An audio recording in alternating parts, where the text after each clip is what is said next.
Radio Ciudadana. Los 16 días de activismo por la eliminación de la violencia contra las mujeres y las niñas. Día 10. La historia nos pertenece, nos otorga elementos para comprender el presente y, por lo tanto, actuar conscientemente en él. Interruptus 660.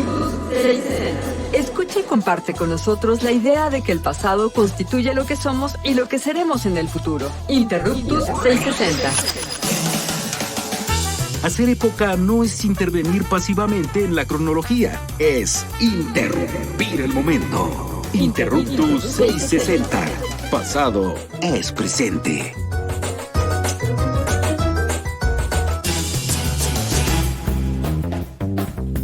Hola, les damos la bienvenida a Interruptus 660, Pasado es Presente, un programa de divulgación y reflexión sobre la historia. Mi nombre es Carla Mota y les damos la bienvenida a esta nueva emisión. Conmigo se encuentran mis colegas y amigos, Emiliano Canseco. Hola, Emiliano, ¿cómo estás? Hola a todas y a todos, a toda la audiencia que nos está escuchando. Estoy muy contento de estar en esta emisión y bueno, también saludo a mi colega y amigo Misael Chaboya. ¿Cómo estás? Hola, ¿qué tal? Bien, también ya contentito por estar acá nuevamente en el IMER, Radio Pública. Siempre hacemos Radio Pública y bueno, vamos a empezar una misión. Así que Carla, ¿de qué vamos a hablar el día de hoy? Pues primero quiero darle la bienvenida a nuestra invitada. Hoy tenemos el honor de que esté aquí con nosotros la doctora en Ciencias Políticas y Sociales y además comunicóloga feminista Raquel Ramírez Salgado. Raquel, muchas gracias por estar aquí. No, al contrario, gracias a ustedes por la invitación. Pues fíjense que estamos en Interruptus 660 sumándonos a las jornadas de reflexión del Instituto Mexicano de la Radio, en parte por la conmemoración que acaba de ocurrir del 25 de noviembre. En esta fecha, a nivel mundial, pues se realizan actividades de concientización sobre la violencia hacia las mujeres. Esta propuesta se dio en el primer Congreso Feminista Latinoamericano y del Caribe que se celebró en Colombia en 1981, en particular en conmemoración por el asesinato de las hermanas María Teresa, Minerva y Patria Mirabal durante la dictadura de Rafael Trujillo. Entonces estamos en una conmemoración latinoamericanista y feminista. Y con ese motivo vamos a hablar acerca de la violencia que se da a las mujeres en los medios de comunicación. Y bueno, Raquel es una experta. Yo quisiera, Raquel, que comenzáramos a platicar un poco acerca de los mensajes de violencia que tenemos cotidianamente en los medios de comunicación. Además, tú has formado a comunicadoras feministas en el conocimiento de estas teorías y aparte hay que decirlo desde teorías críticas y además pues esto nos ayuda a identificar cuáles son esos mensajes, cómo se ejercen. Entonces, lo primero que quisiera preguntarte es ¿cómo podemos identificar los mensajes de violencia hacia las mujeres en la comunicación? Sí, creo que, bueno, antes quisiera hacer un apunte, porque quisiera hablar como algo más amplio, que es el derecho a la comunicación, y que incluye desde luego esto que tú comentabas, Carlita, sobre la representación que vemos en los medios. Sin embargo, es importante apuntar, sobre todo también por la realidad que vivimos en nuestro país, que la violencia que se vive en el ámbito de los medios de comunicación también incluye la violencia contra mujeres periodistas, la violencia contra mujeres comunicadoras, también la violencia en línea que hay contra las mujeres y las niñas. Entonces hay como muchas dimensiones, ¿no? También la exclusión que se puede tornar violenta en el caso de que las mujeres pues no están en los espacios de toma de decisiones de los medios de comunicación. Entonces hay como muchas aristas, ¿no?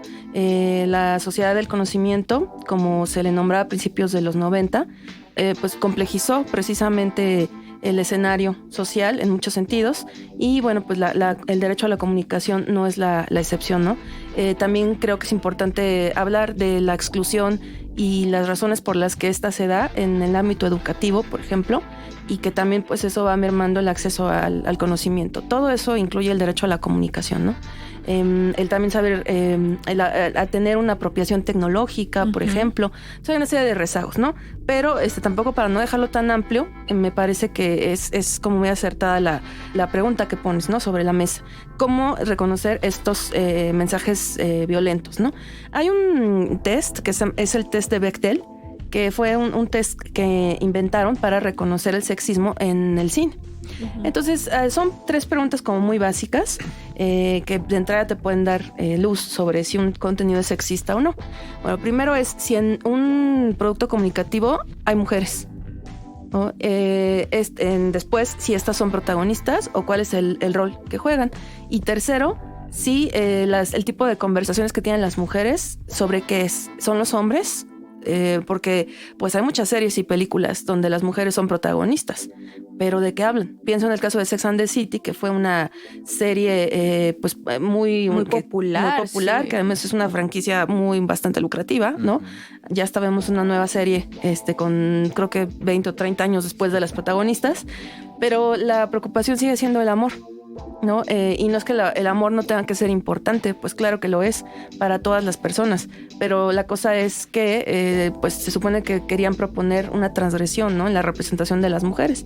Entonces ya de ahí vemos el sexismo, que es el punto de partida para los contenidos violentos, ¿no? Y bueno, pues si pensamos en ese sentido cómo están presentes las mujeres, sí seguimos viéndolas como objetos sexuales, donde se hace burla además de ellas, donde se les inferioriza, además también donde se hacen como estas representaciones estereotipadas de la mano con otras condiciones o situaciones de vida como pues con sesgos racistas, clasistas, ¿no? Casi nadie habla de la clase y es tan importante ponerle conciencia de clase, ¿no? a los contenidos mediáticos. Entonces ahí hay algunos como, digamos, pinceladas, ¿no? Pero pues es difícil, digamos, identificarlo porque está tan naturalizada la violencia y tenemos tan pocas herramientas de educación para los medios que pues resulta eso muy muy complicado para las audiencias. Sí, y yo pensaba, o hay una imagen que siempre pienso cuando hablo de esto de violencia en los medios, en Maribel Guardia. Y lo digo porque ella es una mujer guapísima de la tercera edad, pero la imagen de Maribel Guardia se utiliza para vender aceites de carro, baterías de carro. Entonces uno piensa, bueno, es que ¿qué tiene que ver Maribel Guardia con ese producto en particular, ¿no? Yo creo que cuando hay productos que se dirigen al mercado masculino, lo que suele hacerse es utilizar los cuerpos de las mujeres como cosas. Yo también, Raquel, quisiera compartirte una reflexión y creo que de esto que nos comentas de los medios obviamente se amplifica más hacia la sociedad, ¿no? Creo que sigue prevaleciendo la idea de que el problema de la violencia contra las mujeres es un problema de las mujeres, ¿no? Que tienen que resolverlo las mujeres y bueno, históricamente sabemos que justamente son ellas las que desde hace décadas han estado luchando para conseguir derechos sociales, derechos políticos y una vida, digamos, en la que no solo se vaya erradicando paulatinamente la violencia, sino que haya una equidad y una búsqueda de una igualdad, ¿no? Creo yo que esta situación se da justamente porque las mujeres han encabezado una lucha de su propia protección y eso ha generado a su vez una consecuencia que es como, bueno, pues si ellas lo están haciendo, que lo hagan, ¿no?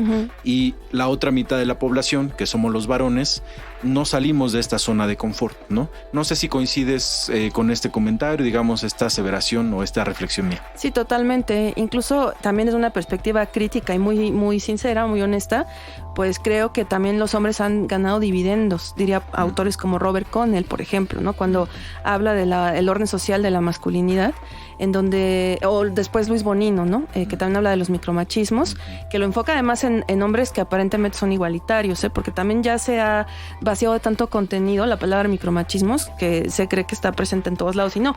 Luis Bonino lo hace de manera muy concreta en el ámbito de las relaciones de pareja, ¿no? Entonces, ¿cómo vemos, de acuerdo con lo que plantean estos dos autores, que los hombres se han beneficiado precisamente de la lucha de las mujeres, ¿no? Entonces, de repente vemos un hombre que, no sé, hasta había una serie horrenda en los años 80, Papá Soltero, ¿no? Con César Costa, y digo horrenda porque pues transmitía toda la heteronormatividad, ¿no? Aunque bueno, pues podría ser una serie que se leyera como, ay, mira, enseña valores familiares, ¿no? Y el hombre moderno, sí, en aquella época. Como si, pero estaba Juan, el vecino, ¿no? Que era un todas mías, el Pocholo, que pues era un tipo súper flojo, ¿no? En fin, estaba Humara, ¿no? Que era la trabajadora del hogar, pero toda estereotipada, ¿no? Entonces, ¿qué tal? Un papá soltero. Si los hombres hablan de igualdad, ay, qué tiernos, ¿no? Nos tenemos que enamorar de ellos más. O, pues, ¿qué tal llegan a los espacios feministas a ser protagonistas, ¿no? Entonces, han sacado ventajas, ¿no? O en el caso ya concreto de los micromachismos, pues, habla Luis Bonino de los micromachismos utilitarios, ¿no? Esto de que, ay, como que tú lo haces mejor que yo. Y bueno, pues sí, por ejemplo, el reto es cómo lavamos el baño cuando cohabitamos, ¿no? Uy, qué problemón. Sí, no, además pues terminan lavándolo mal. Son batallas. Sí, y una se molesta, claro, y terminas haciéndolo tú. Uh-huh. Pero claro que hay conciencia. O sea, un elemento muy importante de la violencia, del abuso, de la dominación, es que hay conciencia.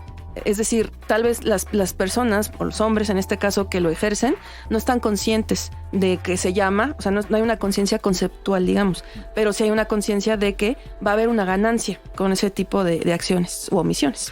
Hay un personaje de Peter Capusotto que es un señor que pues no sabe hacer nada y hace lagrimita así a las mujeres de no, ayúdame, es que no puedo, por favor. Ayúdame. Pues algo así. Y entonces se beneficia de hacerse el inútil, ¿no? Y creo que eso es algo que observamos justo en lo que comentas, como una ganancia que a veces es muy explícita, a veces no es tan fácil de reconocer, pero que en el sistema patriarcal, pues los hombres se ven beneficiados de ella y pues si te beneficias, difícilmente lo vas a cuestionar, ¿no? Aunque tengas muchas ganas, yo creo que se vuelve complicado y muchos hombres, pues eso, ejercen la autocrítica, pero al mismo tiempo, pues estamos en un sistema que lo va a favorecer todo el tiempo. Yo creo que la conciencia feminista te da justo esas nociones que te ayudan a la liberación. Nos vamos a ir a una pequeña pausa. Les recordamos que estamos platicando con la doctora Raquel Ramírez Salgado, experta en comunicación feminista, y vamos a volver en unos minutitos. La historia es nuestra, porque la hacemos todos los días. En un momento continuamos. Interruptus 660. Pasado es presente.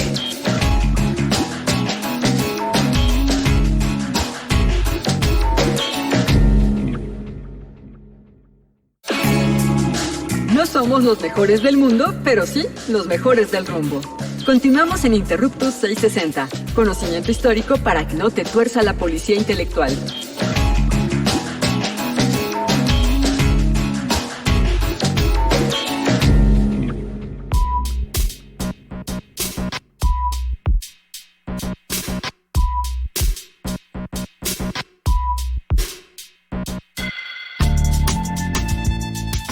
Amigas y amigos de Radio Ciudadana 660, Radio Pública, estamos de vuelta en Interruptus 660 y bueno, estamos conversando con la doctora Raquel Ramírez Salgado sobre el 25 de noviembre y la erradicación de la violencia contra las mujeres. En ese sentido, pues me gustaría preguntarte algo que ya hemos ido abordando en el bloque anterior y que tiene que ver con la normalización de la violencia contra las mujeres en los medios de comunicación. Y bueno, me gustaría preguntarte por qué los mensajes misóginos son tan comunes en los medios de comunicación. Y esto, pues también qué implica para los grandes medios en términos económicos. Ya hemos hablado como de Sex and the City, de otras novelas y películas, pero ¿qué reflexiones nos puedes dar? Es bastante lucrativo, ¿no? Abordarla de una manera irresponsable, la violencia contra las mujeres. Yo quiero recordar justo cuando por ahí de 2020 que sucedió esto terrible con Ingrid Escamilla, el feminicidio de Ingrid Escamilla, y que pues fueron expuestas estas fotografías, ¿no? Con su cuerpo desollado. Y después que se viralizó una entrevista que le hace un policía al feminicida, y pues esto se comparte poniendo en riesgo el derecho al debido proceso. Claro. Entonces vemos cómo existe incluso hasta la fecha una búsqueda y que sale en Google del cuerpo de Ingrid Escamilla. Se subieron las imágenes a sitios de pornografía. Claro. Entonces ahí vemos que se va alimentando este monstruo porque es conveniente para el capital. Estoy hablando de un caso extremo. Bueno, en el caso de la pornografía, pues imagínense cómo se sostiene una industria cuando hay tanta oferta. Claro. Yo googleo algo, pues me salen millones de videos, fotos, sí, de resultados, ¿no? Entonces, ¿cómo se sostiene? Pues a partir de este contenido, digamos, exclusivo, este plus, y ese plus, pues que es una narrativa mucho más cruel. Claro. ¿No? Donde además, pues no se hace apología, sino que directamente se habla, pues incluso de delitos como la pederastia, ¿no? O de prácticas tan violentas como el incesto. Entonces, así se sostiene, generando un mundo mucho más cruel, un mundo que acepte más la violencia y convenciendo a las personas de que el único mediador de la forma en la que nos relacionamos sea la violencia, precisamente. Ahora, insisto, esto es un caso como un ejemplo extremo, pero vámonos décadas atrás cuando, por ejemplo, concesionarios como Emilio Azcárraga Milmo, pues decía que lo que le importaba era la clase obrera. Claro, él no decía clase obrera, ¿verdad? Se refería como jodidos a las personas y decía que ese era como el segmento de la población que le interesaba. Él hablaba, bueno, pues habrá algunos que son ricos y esos pues no nos importan, ¿no? Sí, hay gente con mucho dinero como yo, pero bueno, nos interesa pues los obreros, ¿no? La clase trabajadora. Entonces ahí nos está dando una clave importantísima. ¿Quién pone la pauta? Pues el de la narrativa mediática y de muchas cosas, pues desde luego las élites. Claro. Vemos la representación de las personas y en este caso de las mujeres a partir de los imaginarios de la élite.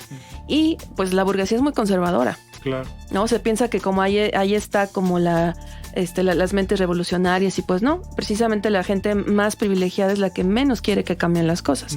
Entonces es lucrativo, además de que con toda esta narrativa se ha generado una imagen del agresor muy, muy racista y clasista, ¿no? Se piensa que son hombres precarizados o hombres racializados, los hombres pobres los que únicamente ejercen violencia contra las mujeres. Y no es así. Lo que pasa es que los burgueses son más sofisticados, digamos, o hay más corrupción, hay más impunidad en estas formas extremas de violencia, ¿no? Entonces, pues eso es la mirada de un grupo específico que no quiere que cambien las cosas.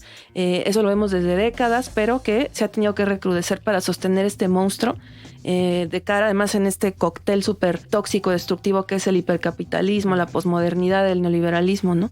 Entonces, pues es una gran tarea definitivamente y es pues un gran adversario el que tenemos enfrente. Claro, como desde un monopolio mediático envías un mensaje hacia las mayorías, ¿no? Un mensaje que también intenta normalizar la violencia, intenta decir que es normal referirse a las mujeres de cierta forma, entonces es muy pertinente la reflexión que haces. Y que llega a millones de personas a través de la televisión o la radio, ¿no? Y yo creo que también en lo que sucede en el siglo XXI es que los nuevos canales de comunicación, las redes sociales, el internet, hacen una especie de reinvención de estos mensajes. Yo creo que a veces ponemos mucha atención a lo que se dice, a lo que se verbaliza, pero todas las imágenes, lo audiovisual es profundamente poderoso. Y lo que vemos con el tema de la violencia que se ejerce a través de diferentes medios es que me da la impresión de que se está recreando todo el tiempo, ¿no? Desde imágenes que podemos ver en TikTok de mujeres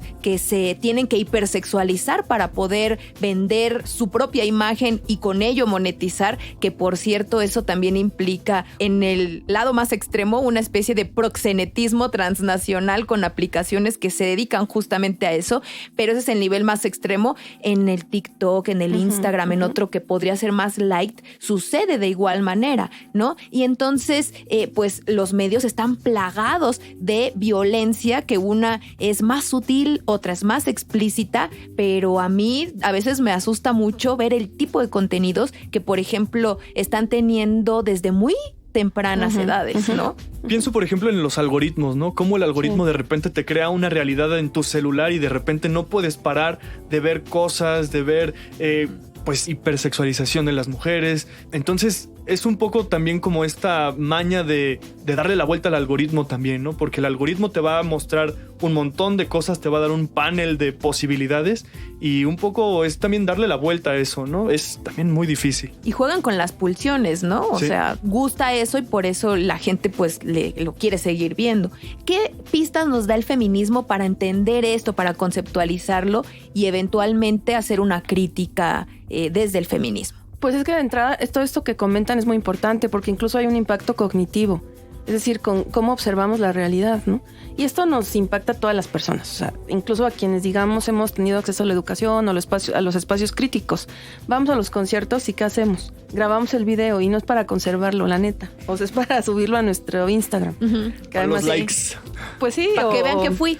O luego porque quiero ver si a quien me gusta ve mi historia. Eso también. Que también nos hacemos otras historias, así como de, pues no.